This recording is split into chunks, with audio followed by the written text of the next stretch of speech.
Engine का scene दिखाया जाता है और इसी वक्त एक बहुत ही ज्यादा पावरफुल मॉन्स्टर एक पर्सन के ऊपर अटैक कर रहा होता है, लेकिन वो पर्सन भी अपने डैगर के साथ उस मॉन्स्टर के मुंह में अटैक करता है, जिसकी वजह से वो मॉन्स्टर वहीं पर मर जाता है। जिसके बाद वो पर्सन जमीन पर गिर गया होता है। इसी के साथ वो पर्सन सोच रहा होता है, मुझे तो लगा था मैं मरने वाला हूँ, लेकिन शुक्र है मैंने इस मॉन्स्टर को मार डाला। लेकिन इसी वक्त कोई पर्सन चिल्लाकर बोलता है, ओए कचरे कहीं के, आखिर तुम कर क्या रहे हो? हम तुम्हें यहाँ पर इसलिए नहीं लाए कि तुम यहाँ पर हमारे टाइम को जाया करो। जिसके बाद हमें कुछ लोगों को दिखाया जाता है जो कि असलियत में हंटर्स हैं, और हम देखते हैं कि उन्होंने यहाँ पर बहुत ही ज्यादा मॉन्स्टर्स को मार डाला होता है। जिसके बाद एक पर्सन चिल्लाते हुए बोल रहा होता है, गार्बेज कहीं के, हम तुम्हें यहाँ पर इसलिए लाए हैं ताकि तुम इन मॉन्स्टर्स की बॉडी में से इनके माना स्टोन्स को कलेक्ट कर सको। जल्दी से माना स्टोन्स को कलेक्ट करना स्टार्ट करो, वरना हम तुम्हें यहीं पर छोड़ देंगे और तुम इन मॉन्स्टर्स के हाथों से मारे जाओगे। ये सुनकर वो पर्सन उन लोगों से माफी मांग रहा होता है और वो बोलता है, सर आप फिक्र मत कीजिए, मैं तमाम स्टोन्स को अभी कलेक्ट कर लेता हूँ। जिसके बाद वो हंटर्स वहाँ से चले जाते हैं। लेकिन इसी के साथ वो पर्सन सोच रहा होता है, हमारी अर्थ अचानक से चेंज हो गई थी जब यहाँ पर डंजन्स ओपन होना स्टार्ट हुई और इन डंजन्स में से बहुत ज्यादा मॉन्स्टर्स अर्थ पर आना स्टार्ट हो गए थे। लेकिन इसी के साथ बहुत से ह्यूमंस जिनकी विल पावर बहुत ही ज्यादा थी, उनकी अवेकनिंग होना स्टार्ट हो गई, जिसकी वजह से वो सभी सुपर ह्यूमंस में चेंज हो गए। और हर सुपर ह्यूमन के पास एक खास एबिलिटी होती है। जिसके बाद वो पर्सन सोच रहा होता है, मेरा नाम किम है और मैं कोई हंटर नहीं हूँ, बल्कि मैं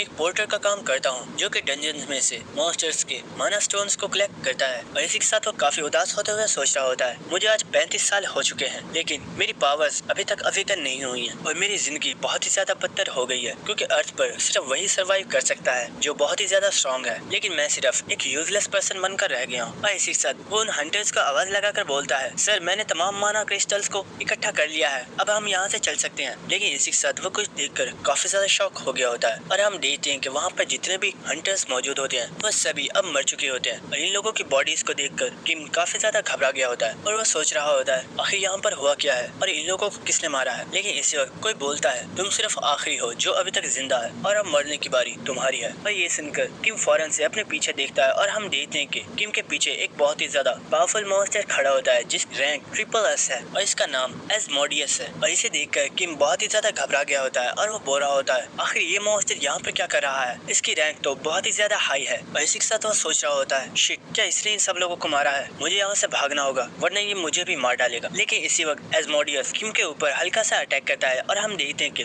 उसके हल्के से अटैक की वजह से किम का राइट हैंड डिस्ट्रॉय हो गया होता है और किम जमीन पर गिर जाता है क्योंकि उसे बहुत ही ज्यादा पेन हो रही होती है। लेकिन इसी वक्त किम खड़ा हो जाता है और वो सोच रहा होता है, नहीं, मुझे यहाँ से भागना होगा वरना ये मॉन्स्टर मुझे भी मार डालेगा। लेकिन इसी वक्त हम देखते हैं कि एस्मोडियस अपनी एनर्जी से किम के ऊपर अटैक करता है और उस मॉन्स्टर की एनर्जी जब किम के सर पर लगी होती है तो किम के सर से बहुत ही ज्यादा ब्लड निकलना स्टार्ट हो गया होता है और किम इस वक्त बहुत ही ज्यादा घबराया हुआ होता है और वो सोच रहा होता है, नहीं, मैं मरना नहीं चाहता। और किम सोच रहा होता है, जब मैं बहुत ही ज्यादा छोटा था तो मेरे पेरेंट्स की एक कार एक्सीडेंट में डेथ हो गई थी, जिसके बाद जब मैं स्कूल में गया तो वहाँ पर बाकी के तमाम स्टूडेंट्स मुझे बुली किया करते थे। आखिर क्यों, मेरी ये लाइफ इतनी ज्यादा यूजलेस क्यों है और मेरी लाइफ का एंड इस तरह से क्यों हुआ है। और इसी के साथ वो काफी ज्यादा गुस्सा करते हुए सोच रहा होता है, नहीं, मैं जीना चाहता हूँ, मैं एक यूजलेस पर्सन की तरह नहीं मरना चाहता। और इसी के साथ हम देखते हैं कि किम के ब्लड में चेंजेस आना स्टार्ट हो गए होते हैं और इसी के साथ किम के हेड में किसी चीज की आवाज आ रही होती है जो कि उससे बोल रही होती है, आपकी अवेकनिंग की तमाम कंडीशंस कंप्लीट हो गई हैं, जिसकी वजह से आपकी पावर्स अवेकन हो रही हैं। और इसी के साथ हम देखते हैं कि किम के सामने ही कोई पर्सन अपीयर हो गया होता है जो कि देखने में बहुत ही ज्यादा पावरफुल लग रहा होता है। और इसे यहाँ पर देखकर किम बहुत ही ज्यादा हैरान हो गया होता है और वो बोलता है, आखिर तुम कौन हो, मैं तो अभी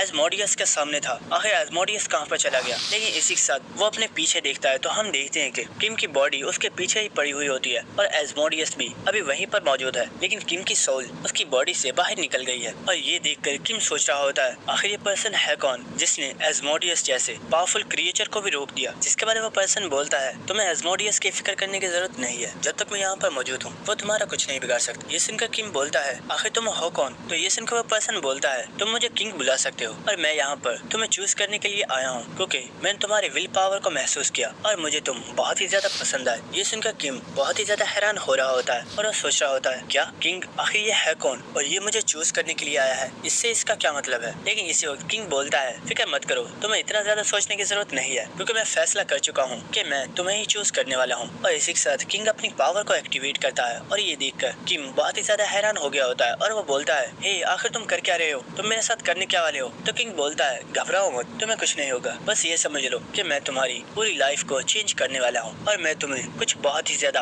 खास चीज देने वाला हूँ। और हम देखते हैं कि किम की इस पावर को यूज करने की वजह से वहाँ पर बहुत ही ज्यादा लाइट बढ़ गई होती है, जिसके बाद हम देखते हैं कि किम अपनी आइज को ओपन कर रहा होता है, लेकिन इसी के साथ कोई पर्सन बोल रहा होता है ये कमीना तो इतने से ही बेहोश हो गया। और इसी के साथ कोई दूसरा पर्सन बोलता है फिक्र मत करो, मैं इसे अभी होश में लाता हूँ। और इसी वक्त हम देखते हैं कि वो किम को एक बहुत ही जोरदार थप्पड़ मारता है, जिसकी वजह से किम बहुत ही ज्यादा शॉक हो गया होता है और किम को होश आ जाती है। और ये देखकर वो पर्सन बोल रहा होता है देखो मैंने बोला था ना, मुझे एक आसान तरीका पता है जिसके जरिए हम इसे होश में ला सकते हैं। और देखो ये कितनी जल्दी होश में आ गया। और इस पर्सन को देखकर किम बहुत ही ज्यादा शॉक हो रहा होता है और वो सोच रहा होता है आखिर ये पर्सन यहाँ पर क्या कर रहा है। ये पर्सन तो बाय स्वान है जो कि मुझे हाई स्कूल में बुली किया करता था। और इसी के साथ बाय स्वान किम को दोबारा से थप्पड़ मारना स्टार्ट कर देता है और ये देखकर उसके आसपास के साथी काफी ज्यादा खुश हो रहे होते हैं। और किम सोच रहा होता है आखिर यहाँ पर हो क्या रहा है और ये लोग यहाँ पर क्या कर रहे हैं। लेकिन इसी वक्त किम की किसी चीज पर नजर पड़ती है और हम देखते हैं कि किम के सामने ही स्टेटस विंडो शो हो रही होती, जिसके ऊपर किम की स्टैट्स दिखाई जा रही होती। और इसे देखकर किम बहुत ही ज्यादा शॉक हो गया होता है और वो देखता है कि स्टेटस विंडो के ऊपर उसकी एज 19 लिखी हुई है, जिसे देखकर किम काफी ज्यादा खुश हो गया होता है और वो बहुत ही ज्यादा हंसना स्टार्ट कर देता है, जिसे देखकर बाय स्वान भी काफी ज्यादा हैरान हो गया होता है और वो कह रहा होता है ओए बेवकूफ, कहीं मेरे थप्पड़ खाने के बाद तुम पागल तो नहीं हो गए। लेकिन किम काफी ज्यादा हंसे जा रहा होता है, जिसे देखकर बाय स्वान को काफी ज्यादा गुस्सा आ रहा होता है और वो बोलता है ओए कचरे कहीं के, क्या तुम मेरे हाथों से दोबारा से पिटना चाहता है। लेकिन इसी वक्त किम उसके चेहरे पर एक बहुत ही जोरदार पंच मारता है और वो उसे बहुत ही ज्यादा दूर फेंक देता है, जिसे देखकर बाय स्वान के दोस्त काफी ज्यादा हैरान हो गए होते हैं। लेकिन इसी के साथ हम किम को देखते हैं जो कि बहुत ही ज्यादा खुश हो रहा होता है। इसी के साथ हम देखते हैं कि उसकी आंखों में से आंसू आ रहे होते हैं और वो सोच रहा होता है तो फाइनली मुझे अपनी लाइफ में एक और चांस मिल गया। और इसी के साथ हम देखते हैं कि बाय स्वान के साथी काफी ज्यादा गुस्सा करते हुए अपनी पावर्स को एक्टिवेट कर देते हैं और वो किम के ऊपर अटैक कर रहे होते हैं। और इसी के साथ हम किम को देखते हैं जो कि अपने आंसुओं को पोंछ देता है